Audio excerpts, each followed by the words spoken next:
Very pleased to be joined by University of Texas head coach for track and field, Mario Sategna, who's been an extremely busy guy over the summer. It's good to see you again, and I know you feel like you had a pretty good summer, didn't you? It was a very busy summer, but very rewarding at the same time. I don't want to beat around the bush. We're going to start right in. You had 9 current or former track and field athletes compete in Rio at the Olympics. 6 of the 9 won medals, representing 6 of UT's 13 medals from Rio, and the most won in a single Olympics by Texas track and field, tying Barcelona in 1992. I know you had to be very proud of that, and talk about what you expected of them and how it all played out. Well, for a number of our, whether it was former or some of the recent graduates, this was their first major championship, and so obviously to get to that level,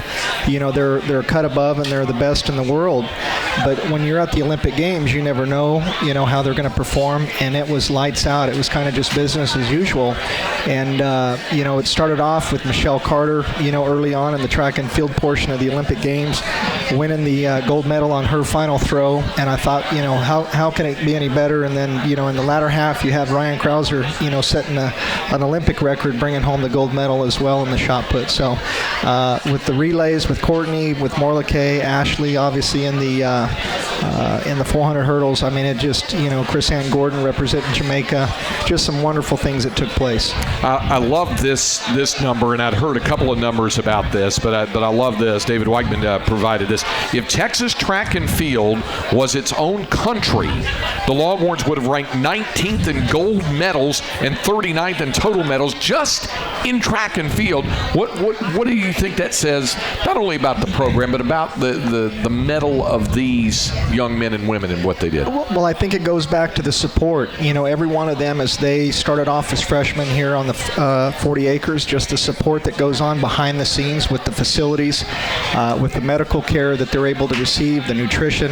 It's kind of its own little Olympic training center, so to speak. At the same time, they're getting a first-class degree. And, I think one of our goals has always been to go out and compete against the nation's best. So you really start to lay that groundwork. They get used to running rounds when you're competing at the conference meet, the regional, or the NCAA championships. And so that's why I think, for the most part it was an easy transition for a lot of them. And it was a real, changing of the guard, so to speak, because, back in 2008 when the Leo Manzanos, the Trey Hardys, that was their first Olympiad that they had been a part of. Now they're getting to the end of their, track and field career. And so here we have a new group of Texas athletes, as well as some other great competitors from throughout the country and stuff that I think that you'll see, in 4 years and beyond. By the way, you happen to bring up Trey Hardy's name, and this crossed my mind while watching all the coverage, is that not only do you have Longhorns representing in the Olympics and winning, but you had them in the broadcast booth with Trey, obviously with Sonny Richards-Ross. I mean, that also says something about it. It does, because that's the one great thing when you look at the support, when you look at the exposure that a student athlete gets here at the University of Texas, and the TV time now with the Longhorn Network and all of those wonderful things. They're used to being in front of the camera, and who better than a guy like Trey Hardy that knows track and field backwards and forwards, and obviously the voice with Sonia Richards and stuff to represent, with NBC and being a part of Texas. It was really it was just a phenomenal experience all the way around. All right, can you stick around for another segment? I got some other things I want to get to here. Definitely. All right. So the main question is, what does University of Texas track and field do for an encore? We'll talk about that when we continue with Mario Sategna as you listen to Longhorn Weekly here on the Longhorn IMG Radio Network. We welcome you back to Longhorn Weekly as we visit right now with Texas head track and field coach Mario Sategna. We're talking about some of the great field events. Let me also get a little bit of a recap from you on how your athletes did on the track. Ashley Spencer winning the bronze in the 400-meter hurdles. I thought this was a great note that the coach working with her, Tanya Buford Bailey, won in 1996, also won bronze in 1996. So that had to be poetic also for Tanya as well as for Ashley. Without a doubt, and I wholeheartedly believe believe that doesn't happen if Tanja's not behind the scenes, taking her through that. And, you saw that at the Olympic trials. Anybody that makes the U.S. team, that's the toughest team in the world to make, to be in the top 3. And, but when you get when you get on the highest stage at the Olympic Games, that personal coach, that support behind, when you're, walking through the tunnel and stuff, that the attention to detail and stuff, and having somebody in a 3-time Olympian as Tanja, and that just with Ashley, but with all of our athletes that she was working with this year. Let me ask you about the relays, because Courtney Okolo wins the 4x4, and she ran the opening leg in the prelims in the final for Team USA. And then you mentioned Morlakea Kinnison, who won gold in the 4x1, and she ran the anchor leg of the prelims to be eligible for the medal. And that had to be a great moment for those two athletes to be a part of those medal-winning relays. Without a doubt.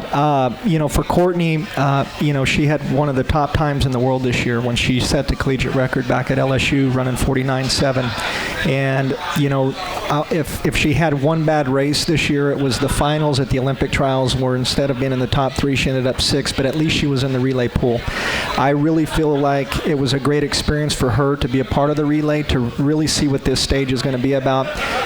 She's graduated, she's finished her eligibility, she signed a contract with Nike. In fact, she was running this weekend in Europe, and but what she gained in Rio is going to put her way ahead of the curve in years to come, and being one of the top quarter-milers in the world. Now, speaking of, we were talking about the ones who moved on. Let's talk about a couple who are coming back. Chris Ann Gordon will be a senior this year. She won silver in the 4x400 with Jamaica, and she ran during prelims to be eligible for her medal. And Byron Robinson will be a senior this year. Finished 9th in the 400-meter hurdles. He had the number 8 time in the semifinals. Just missed getting an at-large spot in the final by a 100th of a second there. Those are two, I know, key members for what you'll have as seniors coming back. Yes, indeed. And so you really look to, Byron and also Chris Ann on the women's side to lead the charge, and then you have your support cast.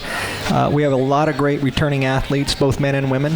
And, obviously you can't replace people like Courtney or the Morlakeas of the world, but at the same time, now with where we're at as a program, both sides, we have everything covered, from the field events through the sprints, the hurdles, the relays, and the distance events. And so I think that there's some great things. And so where do we take, the program from here?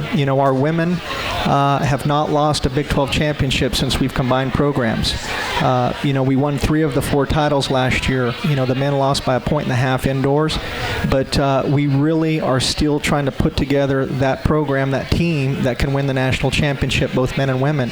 And with what we have returning, we feel like we're in a great spot. And so the coaches have done a phenomenal job with the recruitment, the day-to-day of taking care of the student athletes and stuff. And so we're really excited about this coming year. Yeah, I started to say you supplemented the outstanding returnees you have with an excellent recruiting class, haven't you? Yes, indeed. Yes, indeed. And so, and all of that really starts with cross country. We invested heavily this past year to go out and bring not just some of the great distance talent in the state of Texas, but throughout the country. And so we're really excited, and cross will kind of kick that off for us. Everybody else will be in their fall season training, and before we know it, January we'll be here, and we'll start with the indoor season. So you had like zero downtime at all in the past calendar year then? Pretty much, but you knew that kind of going in, and the experience of being on the Olympic staff, being a part of Team USA, is a once in a chance, in a lifetime. And so I was very blessed, and very, I'm thankful for the support, thankful for Mike and CP, behind the scenes and taking care of this, and but definitely excited about leading the charge going into this year. I appreciate you taking the time to drop by. Thank you, Mario. I appreciate it. Thank you for having me. All right, Mario Sategna, Texas track and field head coach. Coming up, we have another very special guest when Longhorn Weekly with Charlie Strong continues in a moment.